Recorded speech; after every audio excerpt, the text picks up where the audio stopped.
Assalamualaikum warahmatullahi wabarakatuh. Selamat pagi semuanya anak-anak. Semoga kita masih dalam perlindungan Allah Subhanahu wa taala, selalu diberi kesehatan sehingga kita bisa melaksanakan pembelajaran secara online atau daring. Baiklah, kita akan mulai pembelajarannya supaya tidak terlalu banyak durasi yang terbuang ya. Kita langsung saja pada materi ini, melanjutkan dari materi yang kemarin ya. Bisa disiapkan alat tulisnya. Di sini subbabnya adalah unsur dan objek karya seni rupa yang biasanya disebut sebagai unsur seni rupa. Jadi banyak seniman, desainer, karyawan, perajin dan sebagainya itu menggunakan unsur-unsur ini ya, atau unsur fisik meskipun ada unsur non fisik ya, sehingga di sini kita bisa menghasilkan sebuah karya yang mana itu tersusun dari komposisi-komposisi unsur seni rupa ini. Di antaranya adalah kita bisa lihat di slide. Mungkin di buku ini tertulis yang pertama adalah garis, tetapi perlu digaris bawahi tambahan dari saya. Unsur yang pertama sebenarnya adalah titik ya, dari beberapa sumber literasi yang banyak ya. Kalau ini dari buku K13 Seni Budaya yang revisi, tertulis nomor 1 adalah garis, tapi di sini saya garis bawahi yang pertama sebenarnya adalah titik. Kenapa titik? Karena titik adalah unsur seni yang paling sederhana karena dibuat dengan satu gerakan sehingga menghasilkan suatu pola tunggal, yaitu titik itu sendiri. Titik, noktah atau spot biasanya nama-nama itu yang digunakan, tidak hanya titik ya. Nanti kalau di ujian bisa dipahami dan tidak perlu kaget kalau ada kata selain titik. Baiklah, berikutnya adalah nomor 1 di sini tertulis adalah garis ya. Terserah kalian nanti nulisnya bagaimana, nomor 1 titik atau garis. Nomor 1 adalah garis. Ini adalah salah satu unsur seni yang juga merupakan sederhana ya. Jadi garis ini adalah sebenarnya mempunyai definisi, yaitu kumpulan titik yang sejajar, baik itu melintang ataupun melengkung ataupun vertikal ataupun horizontal. Jadi garis ini tersusun dari kumpulan titik yang sejajar. Dilihat berikut ada contohnya. Contoh gambar dari jenis-jenis garis. Nanti garis bisa digunakan sebagai arsir. Kamu juga bisa menggunakan hal yang lainnya seperti membuat pola-pola objek. Ini bisa digunakan menggunakan ballpoint, pensil dan sebagainya untuk menghasilkan sebuah motif ataupun objek. Berikutnya kita bisa membuat sebuah garis itu menggabungkan dengan garis lainnya sehingga menghasilkan sebuah sudut. Dan sudut itu akan menghasilkan sebuah bidang. Contoh di sini ada bidang persegi yang kalau kita bentuk menjadi sebuah 3 dimensi, maka akan menjadi kubus ya. Ini dilihat di sini. Lihat kursornya ini, saya tunjukkan ada persegi, sebenarnya ini persegi. Kalau kita gabungkan ya, ini kan aslinya dari garis. Kalau garis dipertemukan menjadi sudut, dan sudut itu kalau dipertemukan akan menjadi sebuah bidang, dan bidang itu kalau dilengkapi akan menjadi sebuah bentuk. Itulah dari silsilah mereka. Nomor 2 adalah raut atau bidang dan bentuk. Baiklah, bidang tadi sudah saya jelaskan karena pertemuan sudut ataupun garis. Mempunyai istilah di sini umumnya digunakan untuk menunjukkan wujud benda yang cenderung pipih atau datar, sedangkan bangun atau bentuk ya bisa dilihat di slide ini yang sudah saya jelaskan tadi. Kalau bentuk itu memiliki volume, mass atau mass ya. Jadi begini, kalau bidang itu adalah identik dengan 2 dimensi atau dwimatra yang mempunyai ukuran panjang kali lebar. Sedangkan kalau bentuk itu mempunyai volume atau mempunyai ukuran panjang kali lebar kali tinggi ya. Bisa dilihat di situ perbedaannya. Contoh, ada bidang beraturan yang disebut geometris ya, ada bidang yang tidak beraturan disebut non geometris. Mungkin di sini nggak ada, bisa ditambahkan di buku catatan kalian ya. Geometris dan non geometris itu dari poin bidang dan bentuk.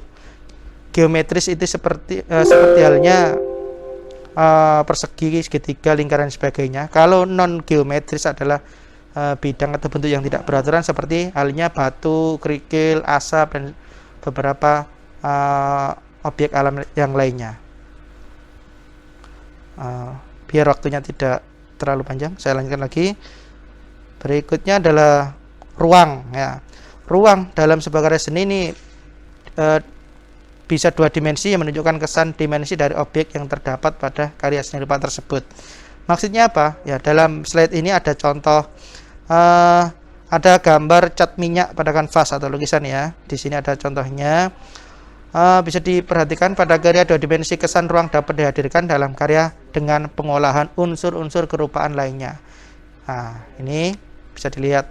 Nomor 4 adalah tekstur. Tekstur adalah nilai raba suatu permukaan, kasar ataupun halus ya.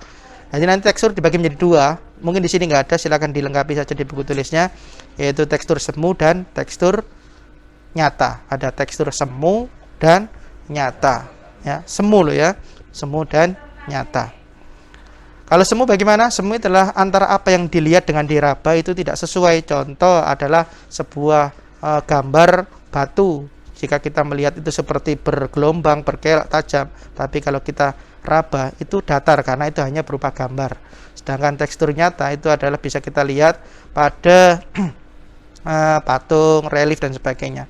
Karena apa yang kita lihat dengan kita raba itu sama nilainya, nilai rabanya.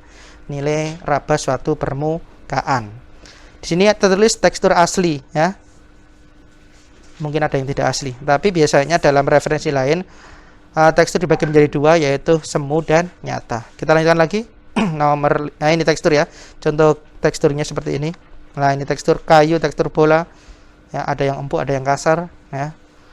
Nomor 5 adalah warna. Warna adalah unsur rupa yang paling menarik diperhatikan. Perlu diingat, nanti warna dibagi menjadi 3 golongan, yaitu warna primer, sekunder, tersier. Primer, sekunder, tersier, atau pokok, sekunder, pokok atau primer sama ya. Sekunder dan tersier. Saya lebih jelaskan secara detail sedikit. Kalau warna primer atau pokok adalah warna yang asli, belum tercampur oleh warna yang lainnya. Apa saja contohnya? Mungkin di sini nggak ada, coba dicatat saja tambahan dari saya. Warna primer atau pokok terdiri dari warna merah, kuning, dan biru. Contohnya apa?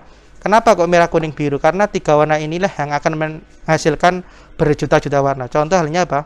Kalian pernah lihat printer? Kalian punya printer? Mungkin banyak yang tidak punya ya.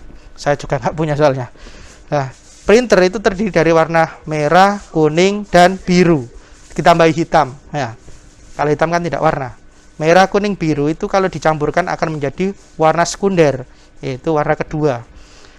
Baiklah, saya ulang lagi. Warna primer tadi adalah sama dengan warna pokok, merah, kuning, dan biru. Nah, kalau warna pokok itu dicampur menjadi warna sekunder. Jadi definisinya, kalau warna sekunder adalah campuran warna primer atau pokok. Meliputi apa saja? Yaitu, baiklah mungkin di sini nggak ada, silakan ditulis saja. Yaitu ada orange atau jingga ya, ada hijau, ada ungu, ada 3, diingat ya, yaitu orange atau jingga, terus ungu dan hijau. Kenapa bisa seperti itu? Baiklah, nanti saya kasih beberapa contoh skema warnanya. Ungu itu berasal dari merah dan biru, sedangkan jingga atau oranye berasal dari merah dan kuning, sedangkan hijau berasal dari kuning dan biru. Jadi kuning dan biru kalau digabungkan menjadi hijau. Nanti kalau kalian beli cat, saya harapkan hanya beli 3 itu saja, nggak perlu warna yang lainnya. Ini trik saja. Nah, berikutnya warna ketiga adalah warna tersier. Warna tersier adalah warna yang gabungan antara primer dan sekunder, sehingga menjadi warna tersier atau warna ketiga, seperti abu-abu, ya, kecoklatan dan lain sebagainya. Baiklah, berikutnya adalah di sini sesuai dengan yang ada di slide, terdapat juga penggunaan warna, yaitu harmonis, heraldis, murni, monokromatik, dan polikromatik. Ya, nanti bisa kita jelaskan karena durasinya tidak terlalu panjang ya. Itu tadi beberapa penjelasannya. Ini contoh penggunaan warna. Ada warna ikan koi, ada warna lambang negara itu burung Garuda, ada warna yang digunakan untuk melukis dan sebagainya. Ingat, di situ ada penggunaan warna yang harmonis, heraldis, dan lain sebagainya. Singkat saja, nomor 6 ada gelap terang. Gelap terang ini digunakan untuk menentukan bahwa benda itu mempunyai kesan 3 dimensi. Karena suatu objek itu bisa terlihat karena adanya cahaya, maka pasti ada perbedaan antara gelap dan terang. Kenapa ada gelap dan terang? Karena ada bagian benda yang berbeda. Karena pasti ada bagian benda yang terkena cahaya dan tidak terkena cahaya. Inilah kita bisa terapkan pada sebuah gambar. Lihat di bawah ini ya. Jadi perbedaan gelap terang ini memunculkan adanya tingkat nada warna atau value tulisannya ya. Seperti ini ada benda bola kalau kita taruh di lapangan. Ini contoh, ada sebuah contoh bola ya. Logikanya saja, bagian atas akan terlihat lebih terang daripada bagian bawah karena pada waktu itu terik matahari ada di atas. Coba kalau waktu sore, pasti ada di samping timur bagian gelap bola tersebut dan bawah. Sedangkan bagian yang sebelah barat akan lebih terkena cahaya ya, kecuali kalau bola tersebut tidak ditaruh di bawah pohon ya. Itu contohnya, ada beberapa contoh di situ gambarnya. Nah, ini penerapan gelap terang itu akan menjadikan sebuah objek tersebut kesan 3 dimensi. Nah, ini adalah penataan komposisi, nanti akan saya jelaskan lebih dalam lagi. Nah, ini contoh-contohnya. Nah, ini adalah contoh-contohnya. Berikut tadi adalah tentang unsur seni rupa ya. Saya ringkas rangkumannya di sini. Sebenarnya poin yang pertama, unsur seni rupa adalah 1 titik, 2 garis, 3 adalah bidang atau bentuk, nomor 4 adalah warna ya, ada warna primer, sekunder, tersier tadi. Nomor 5 adalah tekstur, ada tekstur semu dan nyata. Dan di sini tadi sampai 6 ya. Nah, sama sebenarnya, tapi minimal kalian hafal 5 itu setingkat dengan kelas 10 ini. Minimal 5 itu kalian bisa pahami dan bisa diterapkan untuk pembuatan karya nanti. Yaitu dari saya, kalau kurang jelas bisa ditanyakan nanti, silakan dirangkum apa yang saya jelaskan ini di buku tulis dan silakan kirim. Dari saya itu saja, sekian, terima kasih. Assalamualaikum warahmatullahi wabarakatuh.